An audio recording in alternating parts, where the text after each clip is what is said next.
Bismillahir Rahmanir Rahim. Subhanallah wa bihamdihi. Subhanallahil Azim. Subhanallahil Azim wa bihamdihi wa la hawla wa la quwwata illa billahil aliyyil azim. Bismillahir Rahmanir Rahim. Allahumma salli wa sallim ala Sayyidina wa Mawlana Muhammad Sayyidil Arwahi wa Ali. Bismillahir Rahmanir Rahim. Qala Allah Ta'ala fil Quranil Hakim. Ya ayyuhan nasu inna khalaqnakum min zakarin wa unsa. وَجَعَلْنَاكُمْ شُعُوبًا وَقَبَائِلَ لِتَعَارَفُوا إِنَّ أَكْرَمَكُمْ عِندَ اللَّهِ أَتْقَاكُمْ إِنَّ اللَّهَ عَلِيمٌ خَبِيرٌ صدق الله مولانا العظيم. My best wishes for each one of you during these pandemic days, and let's admit that Corona is very dangerous, it is real, and it believes in equality. It has got no liking or disliking for any religion, any color, any creed, any place. Anyone who dares it, he accepts the challenge and comes in. So stay safe, observe all the precautions, don't bring danger to yourself, and don't compromise the safety of your family, your friends, and anyone who comes across you. We are passing through real tough times, and care only can keep us safe. I have recited before you a verse from Surah Hujurat, that is chapter 49, the verse 13. I'll come to the translation a little later. I'm doing this for Mr. Mukhtar Alam of Al-Khizra.com, who had a question in the wake of the movement which is going on in the world, the Black Lives Matter. He asked me, when did this hate phenomena started in the history of mankind? He also asked me to give the answer and get it recorded in English. I'll do it today in English, but later on I'm sure I'll have to do it in Urdu as well. So before I proceed, I haven't asked before this, but today I'm going to ask you, please subscribe my channel, click that bell icon, so next time I am on air, you get a notification and I don't have to inform you through other social media networks. Thank you very much. So Mr. Mukhtar Alam and all the viewers, the question was, when did the hate phenomena start? It's as old as the creation of the man himself. You know, once God Almighty created Adam, there are at least two more beings there, the angels and Iblis, the devil. So the devil instantly developed this inferiority once he saw that this was someone who was created and he was going to supersede him. He decided to disobey Allah's command, bowing in prostration before Adam, making a lame excuse that I am made of fire, whereas he is made of clay. He conveniently forgot that to lit the fire, you too require a platform of clay. Anywhere in the world you are, anywhere, you require a platform. And most probably that platform is of clay or of something else placed on clay. So the hate started. And of course, he was declared a regime. And he got a word from God Almighty that the one you are creating is not going to obey, he is not going to follow your path. And give me time till the day of destruction so that I tell you that he can fall prey to my way of doing the things. God Almighty said, okay, you have the time. Those who are mine will not follow you, and those who are yours, they will burn in the hell with you. But I must admit that as I'm being a soldier, one of the principles of which we are taught is maintenance of aim. So he has maintained his aim. He and his descendants are constantly taking us away from the right path, away from Sırat al-Mustaqim. Then Adam was created, and a time came once one of the descendants of Adam, Cain, Qabil, couldn't resist the call of his nafs, and he killed his own brother. So since then the hate has been manifesting itself in so many different ways. Color, creed, ethnicity, religion, statehood, property, land, anything. Mr. George Floyd is not the first one, and neither is going to be the last one. Billions have perished on this altar of this hate. Wars, battles, campaigns, apartheid, slavery. The question again Mr. Akhtar Nawaz asked me, is there a way out, or will the world stay as it is? I think we have a brilliant example that within 23 years those people who were fighting amongst each other, who believed in slavery, who believed in cruelty to the women, who will bury alive their daughters,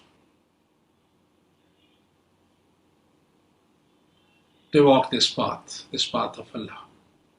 They believed in equality. A black slave became Sayyid now for them. Hazrat, a revered one, Bilal, who was from Habsha. He was a slave. But once he embraced Islam, he became a leader. There are so many other examples. Suhaib Rumi, Salman Farsi, people who came from, who were not Quraysh. The love, the affection, the compassion displayed by the helpers, the Ansars of Medina for the Muhajirun, the immigrants from Mecca, is unparalleled in the history of mankind. Never before it happened, and we are still hoping to emulate that now or in future. When everything was shared, the hearts, the homes, the property, even the families in certain ways. So it can happen, it did happen. And whenever there was a case like that, I must quote one incident where Sayyidina Abu al-Ghafari, in a fit of rage, used the words which were derogatory to Hazrat Bilal. And he was so embarrassed, he regretted that so much, that out of the mosque of Prophet ﷺ, Masjid al-Nabawi, he lay down, he put his one cheek on the earth, on the sand and the mud, and he asked Hazrat Bilal to put his foot on his other cheek so that he could apologize. But great men as they were, the Bilal didn't put his foot on his cheek. He knelt, he kissed those cheeks, and they wept their hearts out, and they wept the entire hate out. So it is possible. The way of Allah says, I have recited before you the verse from Surah Hujurat, which clearly lays down that, O mankind, you came from one man and a woman. I have distributed you in tribes for your introduction, for your entity. But near to me is the one who is more pious, whose actions are right, who follows Sırat al-Mustaqim. He may be of any color, he may be of any origin, he may be of any place, but he is near to God. And that is the way of Islam. Unfortunately, we Muslims, an overwhelming majority of us has also forgotten this lesson. We have also fallen prey to the hate. But the way out is the way of Allah. And then you forget about the colors. In Surah Baqarah, Allah Kareem says, those people who walk my path, they are colored in my color. They take color from me. Sibghatallah. وَمَنْ آسَنُ مِنَ اللَّهِ سِبْغَةً وَنَحْنُ لَهُ عَابِدُونَ. They take color from Allah, and who is better than Allah at coloring? And all those who worship Him, they are colored in that color. And the white, the black, the brown, it doesn't matter. So, the slogan that Black Lives Matter, I would say, the brown lives also matter a lot. In fact, the human lives matter a lot. You know how many have been killed? Just in the last 30 years? Afghanistan, Bosnia, Iraq, Syria, Palestine, Burma, so many other places. Millions have perished. And what has been the reason behind all this? Hate and lust.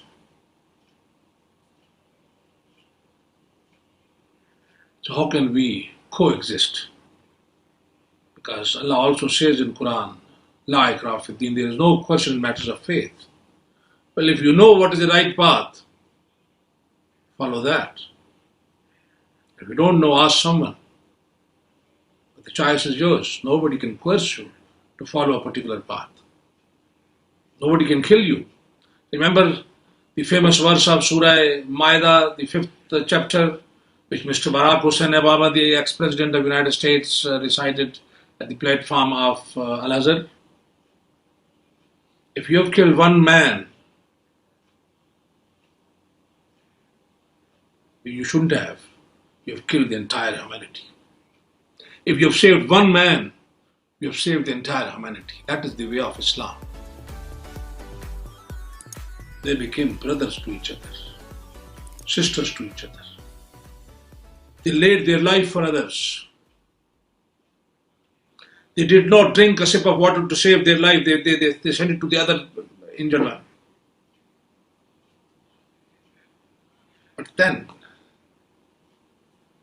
I've said something from Quran, where Allah says very clearly that each one of you takes its root to Adam and Eve, Adam and Hawa. Through different factors, we have different colors, different geographical locations, different places, different languages, but your origin remains the same. It doesn't change. And then came a time the Muslims were forced to migrate from Mecca to Medina, and Prophet of Allah ﷺ established the first state, the state which had the inhabitants Jews, Christians, pagans and Muslims. Misaq-e-Medina, the Medina Agreement, a beautiful document which says each one shall have the liberty to practice their religion as per the creed of their religion. They all will get together to defend Medina. Even the Jewish tribe of Bani Auf was declared part of Ummah, the Brotherhood of Islam, because they stood to their agreement. And then a time came after 10 years, the Prophet ﷺ with his companions, with Muslims, a lot of people had embraced Islam, went for the Hajj, the compulsory, the obligatory pilgrimage. If you can afford, you have to go. And it is known as Khutbah Hajjatul Wida, because that was the last Hajj performed, the only Hajj performed by Prophet ﷺ. That document is not only for Muslims. Those words are not meant only for Muslims. Those are the words for complete humanity. That is the charter for complete humanity to coexist. It lays down the parameters to coexist. It lays down the right of the women. It lays down how to do the economic deals. It bans certain things. It tells you whatever Allah has ordained, that is the real thing. You cannot change in those things. It was near Mount Arafat. The Prophet ﷺ was riding his camel, and he delivered his lecture, his sermon in a loud voice to his people. Rabi'a ibn Umayyah ibn Khalf repeated the sermon after him sentence by sentence. The Prophet ﷺ began by praising Allah Almighty and thanking Him. And then turning to the people, he said, O people, listen well to my words, for I do not know whether I shall meet you again on such an occasion in the future. How prophetic. Because he had completed his task. He had delivered the message, so he knew he will go back to Allah Kareem. So he said, I do not know whether I shall meet you again on such an occasion in the future. O people, your lives and your property shall be inviolate until you meet your Lord.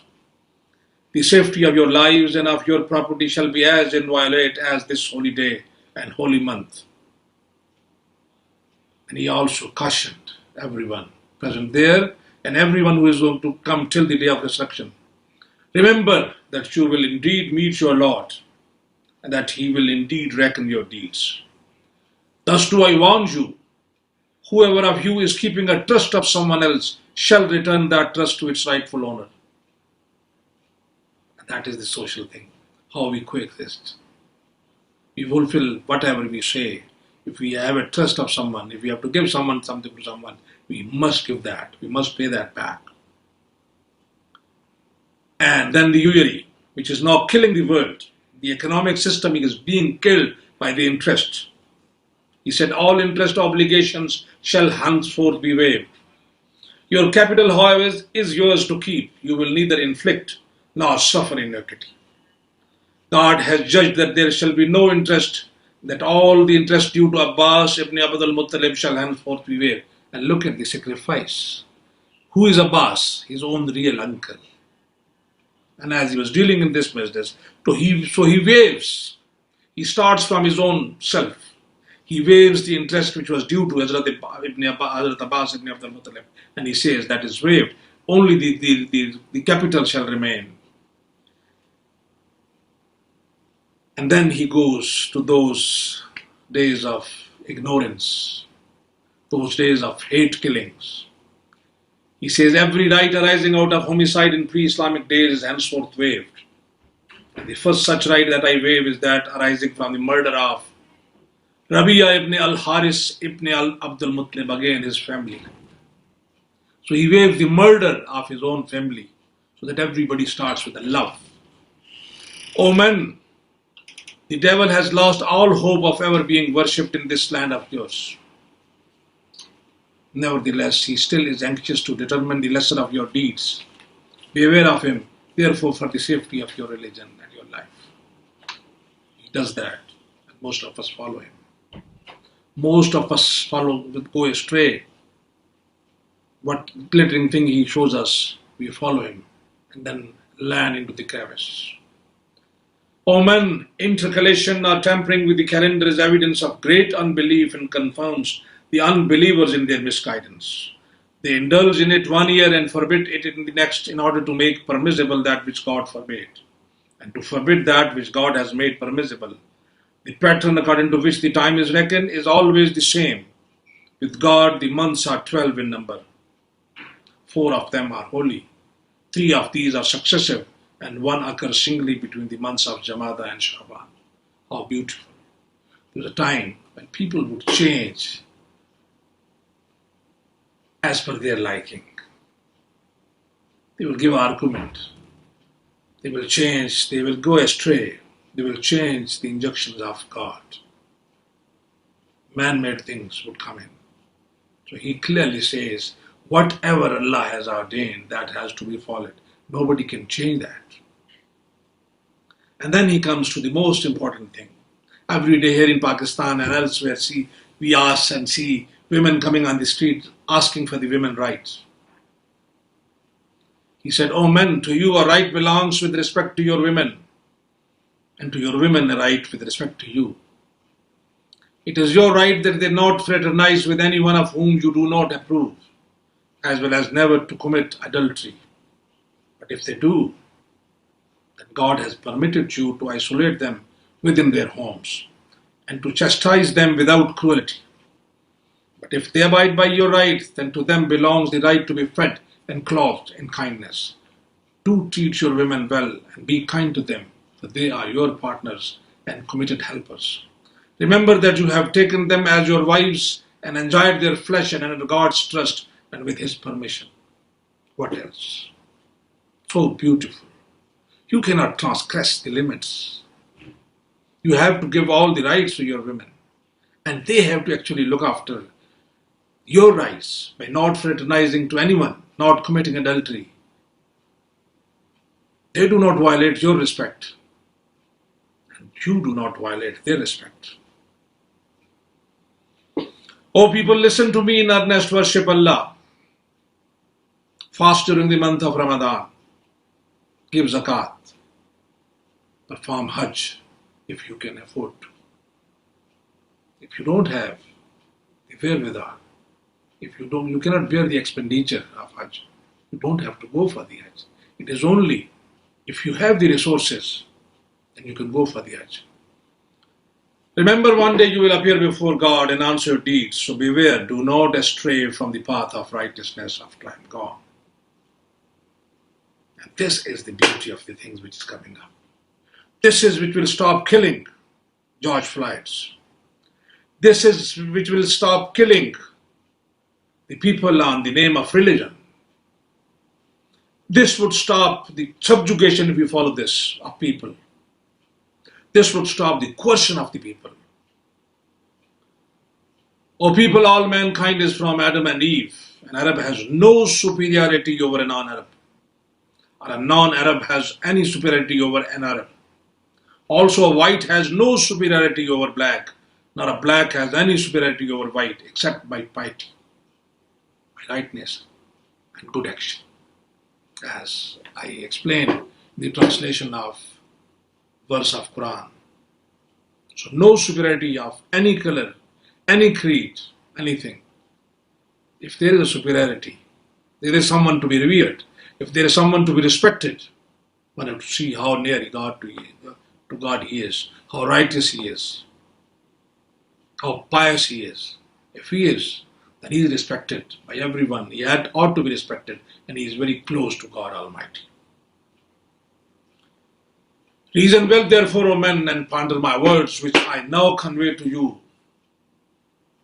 I am leaving you with the book of God and my example. That is Sunnah of Prophet. If you follow them, you will never go astray. So my today's talk actually revolved around these two things.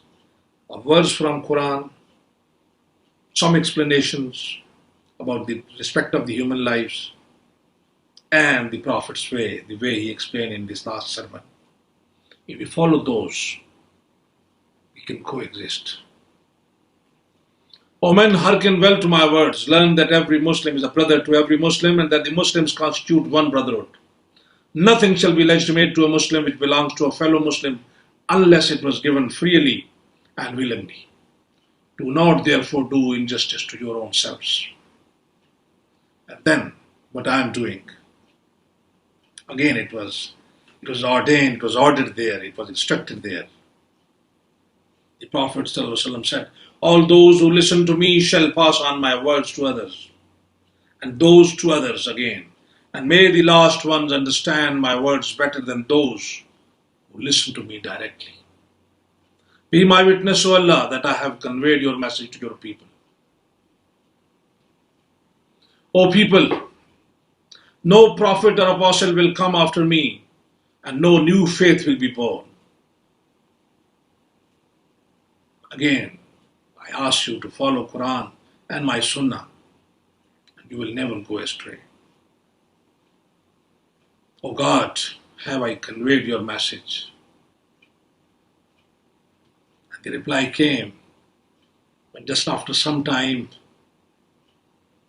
the archangel came and he delivered the last verse of Quran, which said, today I have accepted for you, today I have completed for you religion and granted you the last of my blessings. Today I have accepted for you Islam as the religion. Just after this last sermon, as Prophet asked Allah to be witness that he had conveyed his message, and everyone in Arafat replied back with one voice that yes, you have done that, came the last revelation which announced that you have completed your job. Allah said, I repeat again, today I have completed for you your religion and granted you the last of my blessings. Today I have accepted for you Islam as the religion. This is chapter number 5, Surah Al-Ma'idah, verse 4. The companions, especially Sayyidina Abu Bakr Siddiq Radiallahu Ta'ala anhu, understood it was time for Prophet to leave us. He started weeping. That is something else. The point is, Mr. Mukhtar Alam, you asked me this question.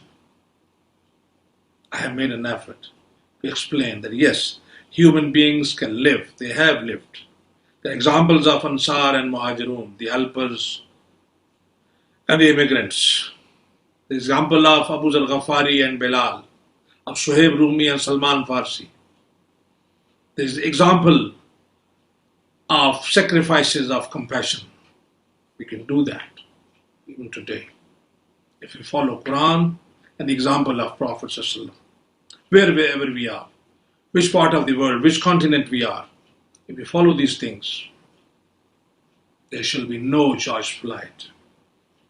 There won't be any requirement to raise slogans, Black Lives Matter, Brown Lives Matter, Human Lives Matter. Remember, it's a one-time affair. They're not going to be the people of the cave again. There's not going to be a tour again. No Moses. Jesus will come back. The birds which were slaughtered by Abraham, those were the exceptions, not the rules. The life is a one-time year. Each one of us must respect the life, human life and dignity. We have no right to kill each other, especially on the complexion, on the social standing, on the color, on the creed, on the religion.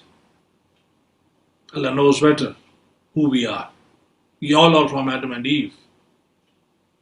And each one of us has a duty to know the right path, the path which takes us to the Allah, which colors us into the color of Sibghat Allah, the color of Allah. If we strive for that. The other day I just bumped into one story, the Robert de Villa, the man who is incapacitated somewhere in the United States. I also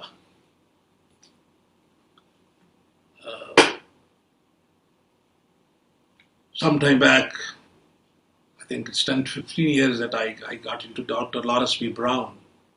His daughter, who was, as per him, a gunmetal blue baby, was born somewhere in 1990. And that made him find Allah, the God, the true God, and he bore witness. There are so many others who just had the intent to find him, and there he was, looking for them. He is there.